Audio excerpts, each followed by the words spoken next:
الحمد لله نحمده ونستعينه ونستغفره ونعوذ بالله من شرور أنفسنا ومن سيئات أعمالنا.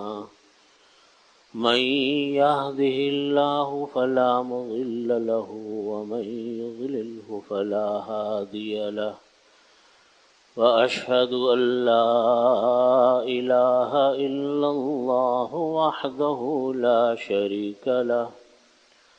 وأشهد أن سيدنا وسندنا ومولانا محمدا عبده ورسوله.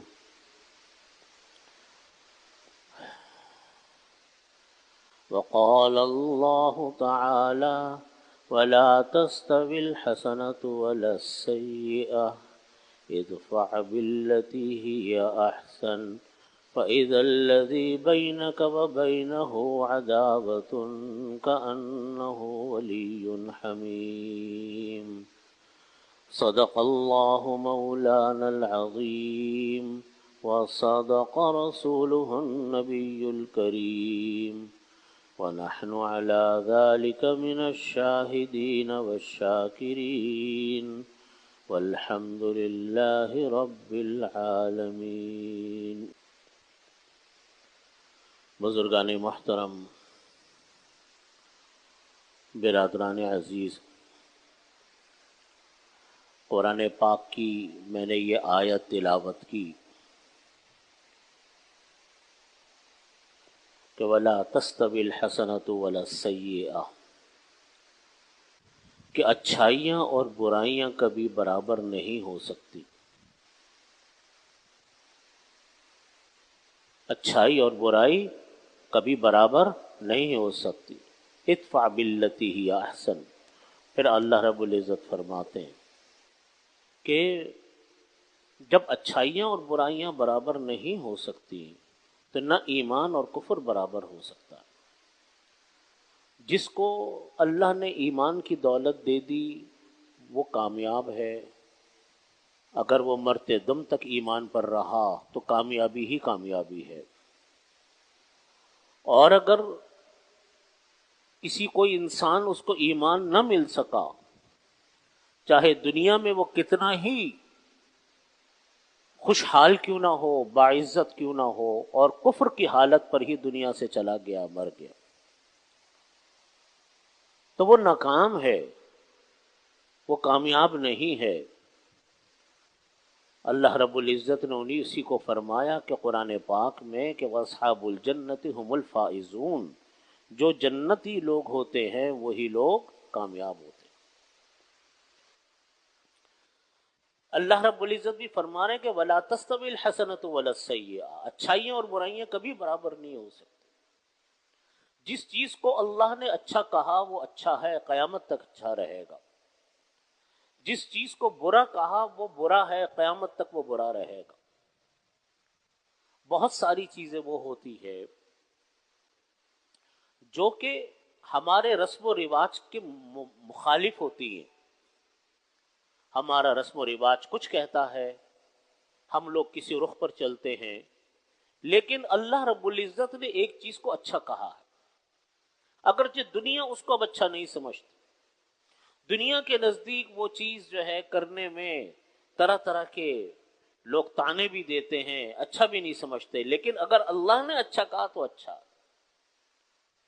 کوئی چیز اگر بری ہے، چاہے پوری دنیا اس کو اچھا سمجھے کہ ہاں جی یہ بہت بری چیز ہے، لیکن دنیا اچھا سمجھتی، رواج چل پڑا اس کا،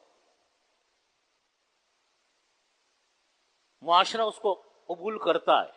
لیکن اللہ کا حکم ہے کہ یہ چیز درست نہیں ہے، تو وہ چیز کبھی بھی درست نہیں ہو سکتی. وہ برائی اپنی جگہ پر برائی رہے گی. اس کو اللہ تعالیٰ فرماتے ہیں کہ وَلَا تَسْتَوِي الْحَسَنَةُ وَلَا السَّيِّئَةُ، اچھائی برائی کبھی برابر نہیں ہو سکتی. چاہے کوئی اچھا سمجھے، چاہے کوئی برا سمجھے، میرے اور آپ کے سمجھنے سے کچھ نہیں ہوتا. ہم خود اللہ کے حکموں کے پابند ہیں، ہم خود اللہ تعالیٰ کے شریعت کے پابند ہیں. اب ہمارے معاشرے میں دیکھیے بہت ساری برائیاں، بہت سارے گناہ وہ ہیں جس کو معاشرہ بہت اچھا سمجھتا، لیکن اللہ کا حکم ہے کہ یہ چیز اچھی نہیں تو اچھی نہیں۔ جس چیز کو اللہ رب العزت نے اچھا کہا، چاہے پورا معاشرہ اس کو برا کہے، پورا معاشرہ اس کو دقیانوسی کہے، پورا معاشرہ اس کو خراب کہے، لیکن اگر وہ چیز اللہ کے نزدیک اچھی ہے تو پھر معاشرے کے نزدیک خراب ہونے سے وہ چیز کبھی خراب نہیں ہوگی، بلکہ اللہ نے جو فرمایا اچھی وہ اچھی رہے۔ مثلا مثال کے طور پہ لوگ داڑھی رکھنا، سنت کے مطابق داڑھی رکھنا، ہمارے ہاں لوگ نہیں رکھتے۔ اللہ کا حکم ہے کہ نبی کریم صلی اللہ علیہ وسلم کا حکم ہے کہ رکھو۔ اب جو لوگ رکھتے ہیں ان کو لوگ کوئی کچھ کہتا ہے، کوئی کچھ کہتا ہے، لیکن جس نے رکھ لی اس نے اللہ کے حکم کو پورا کیا، نبی کریم صلی اللہ علیہ وسلم کے حکم کو پورا کیا۔ وعف اللحا، نبی کریم صلی اللہ علیہ وسلم فرماتے داڑیاں پوری رکھو، لٹکاؤ داڑیوں۔ اب معاشرہ اس کو اچھا نہیں سمجھتا، لیکن ایک انسان رکھتا ہے، وہ رکھ رہا ہے، تو اچھا کون ہوا جس نے رکھی؟ معاشرہ اس کو برا سمجھتا ہے تو سمجھتا رہے۔ اچھائی برائی کبھی برابر نہیں ہوگی، کسی کے اچھے سمجھنے سے برے سمجھنے سے نہیں ہو سکتی۔ پردہ، آج ہمارے ہاں لوگ پردے کو اچھا نہیں سمجھتے، حالانکہ یہ تو اللہ کا حکم، نبی کریم صلی اللہ علیہ وسلم کا حکم، لیکن بڑے بڑے نیک گھرانے بھی پردوں کے معاملے میں اس لیے کہ رواج اس کے خلاف چلا گیا، ماحول اس کے خلاف چلا گیا۔ اگر ماحول کتنا ہی خلاف کیوں نہ چلا جائے، ماحول کتنا ہی اس کے خلاف کیوں نہ ہو، لیکن اگر اللہ اور اس کے رسول صلی اللہ علیہ وسلم کا حکم ہے تو وہ اچھائی اچھائی ہے۔ کسی ماحول کے برا سمجھنے سے، کسی کی چیز کو ہمارا رواج اگر برا سمجھے لیکن اللہ کے نزدیک وہ چیز اچھی ہے تو وہ اچھی ہے۔ آج ہمارے ہاں جملہ بڑا کثرت سے بولا جاتا ہے کہ جی سب کر رہے ہیں ایسا، ہم نے کر لیا تو کیا ہوا؟ یاد رکھیے سب کے گناہ کرنے سے کوئی گناہ حلال نہیں ہو جاتا۔ یہ تو میں نے آپ کو دو مثالیں دے دی، پردے کی اور داڑھی کی۔ آپ معاشرتی مسائل پہ آ جائیں، رہن سہن کے مسائل کے اوپر آ جائیں۔ ہمارے ہاں معمول ہے، پورے پاکستان اس وبا کے اندر، اس مصیبت کا شکار ہے کہ اپنے گھروں کو، دیواروں کو دو فٹ آگے بڑھا دیتے ہیں، ناجائز تجاوز کر لیتے ہیں۔ جتنی ان کی دکان ہے یا جتنا ان کا گھر ہے اس کو وہ آگے بڑھاتے ہیں، فٹ پاتھوں پہ قبضہ کر لیں گے، گلیوں میں قبضہ کر لیں گے۔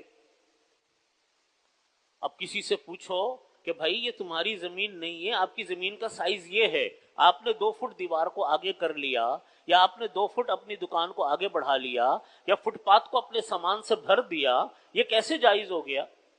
تو جواب کیا آئے گا؟ سب ایسے ہی کر رہے، ایک جملہ ہے، سب ایسے ہی کر رہے۔ تو بھائی سب کے ایسا کرنے سے وہ برائی اچھائی میں نہیں بدل جائے گی۔ نبی کریم صلی اللہ علیہ وسلم فرماتے ہیں کہ کسی انسان نے اگر کسی بھائی کی ایک زمین بالش بھی ناجائز قبضہ کر لی تو اللہ تعالیٰ اس کو 7 زمینوں میں دھسائیں گے، یا 7 زمینوں کا طوق اس کے گلے میں ڈالا جائے گا۔ پورا ماحول، پورا ملک اسی مصیبت میں مبتلا، چاہے وہ کسی کی ذاتی زمین ہو یا سرکاری زمین۔ بہت سارے لوگ کہتے ہیں کسی کی ذاتی زمین نہیں ہے، سرکاری زمین ہے۔ سرکاری زمین پہ تو سب کا حق ہوتا ہے، فٹ پاتیں، سڑکیں عامت الناس کے لیے، عام لوگوں کے لیے، اس کے اوپر قبضہ کرنا یہ کتنے بڑے گناہ کی بات ہے، اگرچہ ہمارا عرف، ہمارا ماحول اس کے مطابق چل رہا ہے۔ تو یاد رکھیے کوئی اچھائی ہو کوئی برائی ہو، یہ کبھی برابر نہیں ہوگی۔ اللہ کے نزدیک ہر اچھائی کا بدلہ اچھائی ہے، اللہ نے اس کا جو ثواب لکھا ہے وہ ثواب اس کو مل کر رہے گا، اور جو برائی اللہ کے نزدیک ہے وہ برائی برائی ہے، چاہے پورا ماحول اور پورا معاشرہ کیوں نہ اس کو اچھا سمجھ رہا ہو، برائی برائی۔ آج بے شمار معاشرے میں پھیلے ہوئے گناہ، بے شمار معصیتیں چاروں طرف پھیلی ہوئی، معاشرتی برائیاں بھی ہیں، اخلاقی برائیاں بھی ہیں، ہر طرح کی برائیاں ہمارے موجود ہیں، لیکن کوئی انسان اگر ان برائیوں کو برائی سمجھنا چھوڑ دے اور یہ سمجھنا چھوڑ دے کہ بھائی یہ برائی ہے اس لیے کہ سب کر رہے ہیں، تو یہ چیز بالکل کسی قیمت پر جائز نہیں. گناہ اگر ہو جائے کم از کم اتنا احساس تو انسان کے دل میں رہے کہ ہاں یہ میرے سے گناہ ہوا. جب یہ احساس رہے گا نا کہ ہاں یہ گناہ ہوا میرے سے، غلطی میرے سے ہوئی، اللہ تعالیٰ کبھی نہ کبھی اس کو معافی کی توفیق ضرور دے دیں گے. احساس ہے نا دل کے اندر غلطی کر رہا ہوں، اور یہ احساس کہ نہیں جی سب کر رہے ہیں میرے لیے جائز ہو گیا، یہ پرانے زمانے کی باتیں تھیں. آج کل کے لوگوں نے، علماء نے اجتہاد کرنا چھوڑ دیا، اس لیے یہ برائیاں پھیل رہی ہیں، ورنہ تو پتہ نہیں کیا مسئلہ ہو جاتا. یاد رکھیے کوئی برائی اچھائی سے نہیں بدل سکتی، کسی انسان کے کہنے سے، سننے سے. ولا تستوی، اللہ کے نزدیک اچھائی برائی کبھی برابر نہیں. گناہ گناہ ہے چاہے پوری دنیا کر رہی، اچھائی اچھائی ہے چاہے کوئی نہ کر رہا ہو، لیکن اللہ کے نزدیک اچھائی. ایمان ایمان ہے چاہے کسی بھی درجے کا ہو، کفر کفر ہے چاہے وہ کتنا ہی پوری دنیا کفر میں مبتلا ہو جائے، اللہ کے نزدیک وہ بدترین گناہ. آگے اللہ رب العزت فرماتے فَإِذَا الَّذِي اِدْفَعْ بِالَّتِي هِيَ أَحْسَنُ، تم لوگ اس کے بدلے میں اچھائی والا کام کرو. کوئی انسان تمہارے ساتھ اگر کوئی برائی کرتا ہے تو تم اس کے مقابلے میں اچھائی کا کام کرو. فَإِذَا الَّذِي بَيْنَكَ وَبَيْنَهُ عَدَاوَةٌ كَأَنَّهُ وَلِيٌّ حَمِيمٌ. ایسا نسخہ اللہ نے ہمیں بتایا دوستی کا، نفرتوں کے ختم کرنے کا، دشمنیوں کے ختم کرنے کا. اللہ رب العزت مجھے بھی عمل کی توفیق دے، آپ کو بھی عمل کی توفیق دے. یہ کلام پاک کی آیتیں ہوتی تو بعض اوقات بہت چھوٹی چھوٹی سی آیتیں ہوتی، لیکن معانی کا، مقاصد کا ایک جہان پوشیدہ ہوتا. اللہ تعالیٰ فرماتے ہیں ادفع باللتی ہی احسن. کوئی انسان ہے، اس انسان نے کسی انسان کے ساتھ کوئی برائی کی، کوئی برا سلوک کیا، کوئی برا معاملہ کیا، قرآن پاک کا حکم ہے کہ تم اس کے ساتھ اچھا معاملہ کرو. پھر آگے اللہ تعالیٰ فرماتے ہیں فَبِالَّتِي هِيَ أَحْسَنُ فَإِذَا الَّذِي بَيْنَكَ وَبَيْنَهُ عَدَاوَةٌ، اگر تمہارے اور اس کے درمیان میں دشمنی بھی ہوگی نا، كَأَنَّهُ وَلِيٌّ حَمِيمٌ، یہ ایسا ہو جائے گا جیسا ایک بالکل گہرا دوست ہوتا. کم از کم دلوں سے نفرت ختم ہو جائے گی اس انسان کا اچھا سلوک کرنے کی وجہ سے. یہ نسخہ قرآن پاک نے بتایا دشمنیوں کو ختم کرنے کا. معاف کر دو دوسرے کو، دوسرے کے ساتھ اچھا معاملہ کرو چاہے وہ تمہارے ساتھ برا معاملہ کیوں نہ کرے. احسن من اساء الیک، اچھا معاملہ کرو اس انسان کے ساتھ جو تمہارے ساتھ برا کر.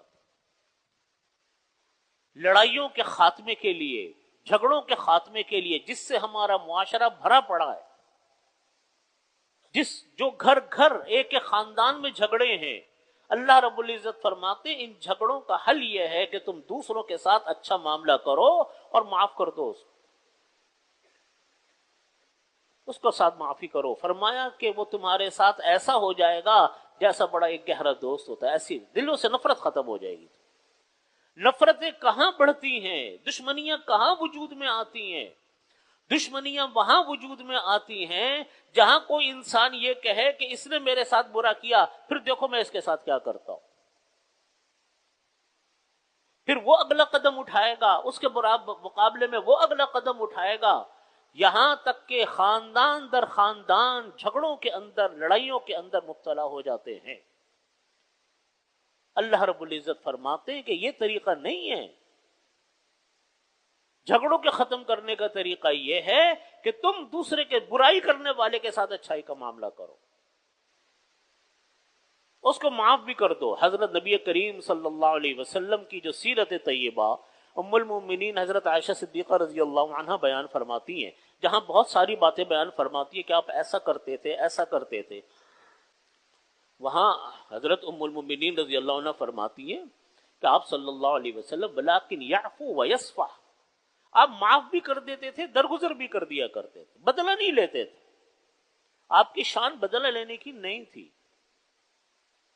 کسی نے کوئی برائی کر دی، کسی نے کوئی تکلیف پہنچا دی، آپ نے اس کو معاف کر دی.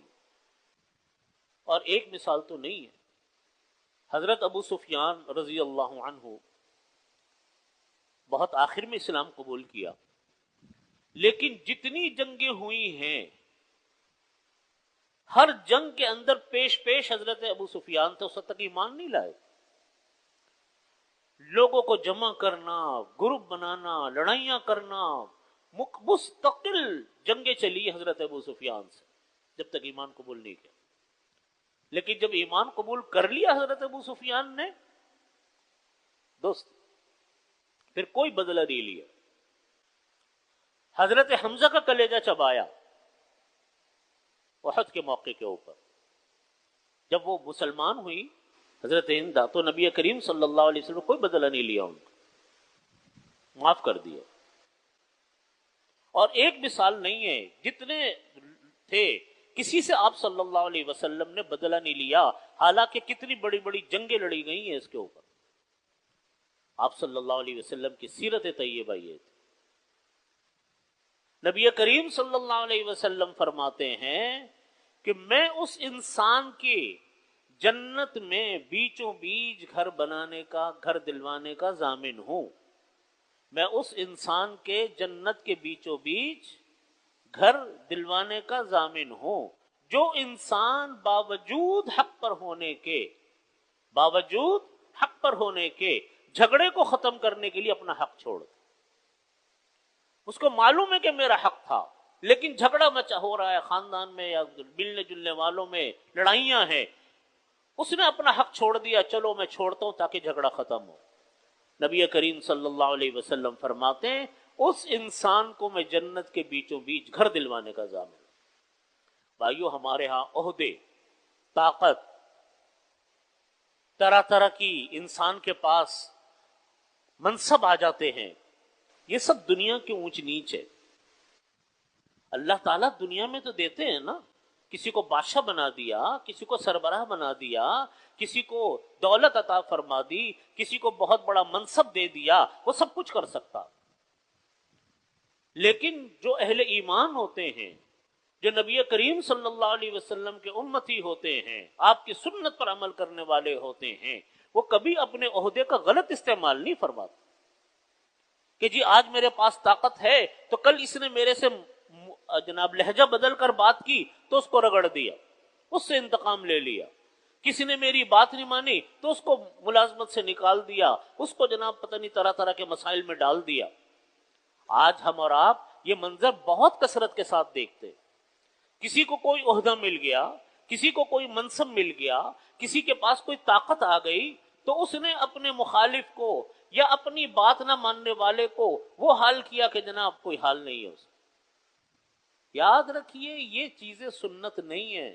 نبی کریم صلی اللہ علیہ وسلم کی کتنی جنگیں چلی، کتنے غزوات ہوئے، کتنے جہاد ہوئے، صحابہ کرام سے ہوئے، جو بعد میں مسلمان ہوئے، بہت سارے مسلمان نہیں ہوئے، لیکن آپ صلی اللہ علیہ وسلم نے جب کسی کے ساتھ معاملہ پیش آیا، اپنے ذاتی طور پر کوئی جھگڑا کسی سے نہیں تھا، جو تھا اس کو آپ نے معاف کیا، کبھی ہمیشہ درگزر سے کام لیا۔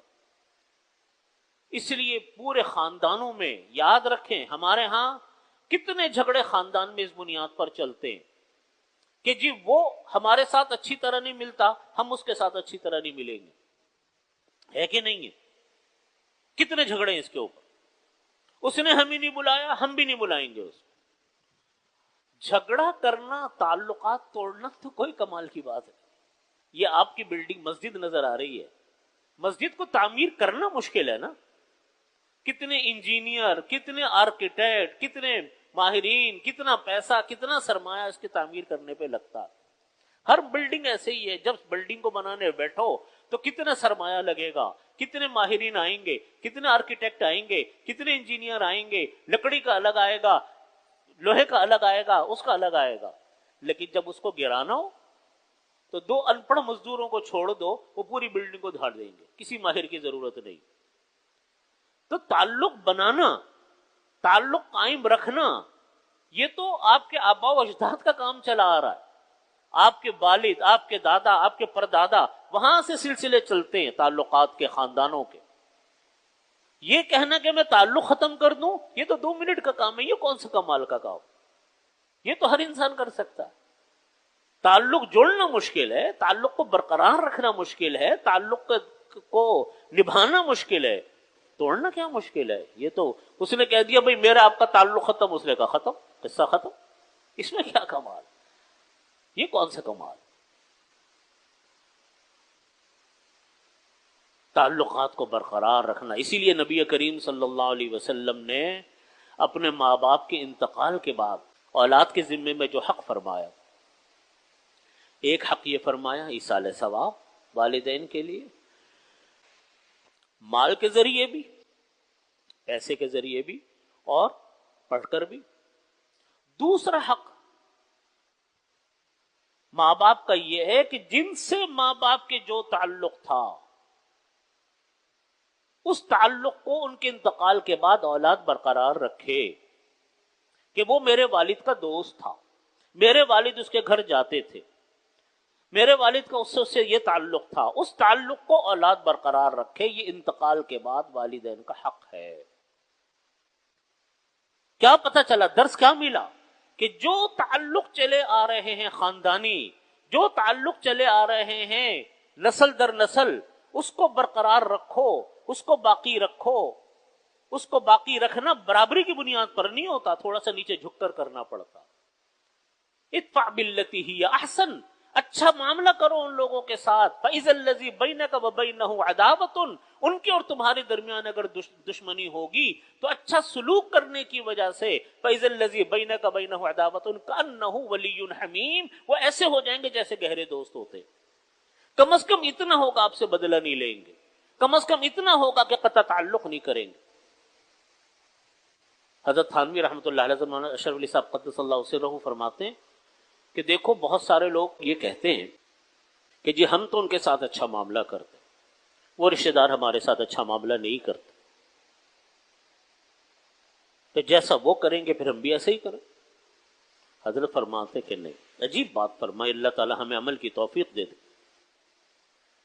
حضرت نے فرمایا کہ اپنے ذمے کے حقوق ادا کرتے رہو، اپنے ذمے کے حقوق ادا کرتے رہو، اس سے پیچھے مت رہو. رہ گیا وہ حق جو وہ تمہارے ساتھ تمہارا ادا کرتا، اس نے ادا نہیں کیا، تو انسانوں سے امید مت لگاؤ، اپنا حق اللہ سے مانگو، اپنا حق اللہ سے. قصہ ختم. اپنا کام کرتے رہو، اپنا کام کیا، اس نے برا کیا کوئی بات نہیں، آپ اس کے ساتھ قطع تعلق مت کریں. اس نے آپ کو نہیں بلایا کسی موقع پر، آپ اپنے ہاں بلائیں. رہ گیا آپ کو جو تکلیف ہوئی، آپ اللہ سے شکایت کریں، اللہ سے مانگ. یہ طریقہ ہے جھگڑوں کے ختم کرنے کا. لیس الواصل بالمکافی، نبی کریم صلی اللہ علیہ وسلم فرماتے ہیں صلہ رحمی برابری کرنے والا نہیں ہوتا. وہ صلہ رحمی نہیں ہے جس میں برابری ہو. لوگ کہتے ہیں نا رشتہ داروں کے ساتھ صلہ رحمی، یہ فرمایا نبی کریم صلی اللہ علیہ وسلم نے، یہ صلہ رحمی نہیں ہے کہ اس نے آپ کے ساتھ اچھا معاملہ کیا، آپ نے بھی اچھا معاملہ کر لیا. اس نے آپ کو ہدیہ دیا، آپ نے بھی ہدیہ دے دی. اس نے آپ کو اپنے گھر بلایا، آپ نے بھی بلا لیا. تو کہتے ہیں یہ تو برابری ہے، یہ تو کیا ہے؟ برابری ہے. لیس الواصل، فرماتے صلہ رحمی برابری کرنے والا نہیں ہوتا. یہ برابری، یہ صلہ رحمی نہیں ہے. وہ جو کر رہا ہے اب بھی وہ کر رہا ہے. فرمایا نبی علیہ الصلوۃ والسلام نے کہ صلہ رحمی یہ ہے کہ دوسرا قطع تعلق کرے، تم اس کے ساتھ صلہ رحمی کرو.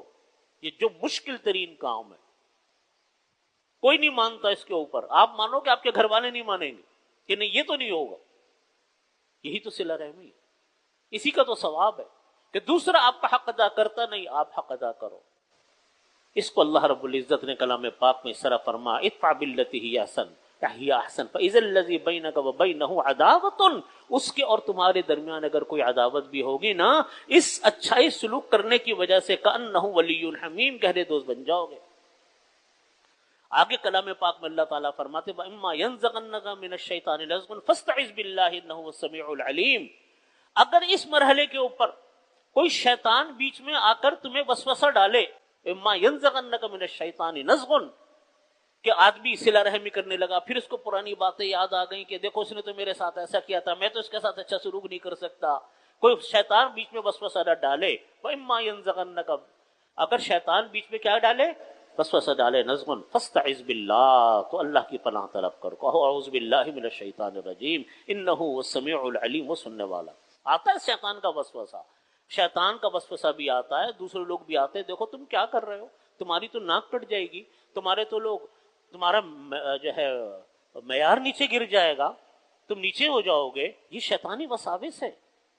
اس کا حل قرآن پاک نے بتایا کہ پیچھے مت ہٹنا اس اچھائی سے، کہ شیطان وسوسے ڈالے گا بیچ میں۔ فاستعذ باللہ اما ینزغنک من الشیطان نزغ فاستعذ باللہ، تو اللہ کی پناہ طلب کرو، اعوذ باللہ من الشیطان الرجیم پڑھو، کر گزرو اس نیکی کو۔ یہ حل ہے ہمارے جھگڑوں کے خاتمے کا۔ اللہ رب العزت ہمیں اور آپ کو ان باتوں پر عمل کی توفیق عطا فرمائے۔ وآخر دعوانا الحمدللہ رب العالمین۔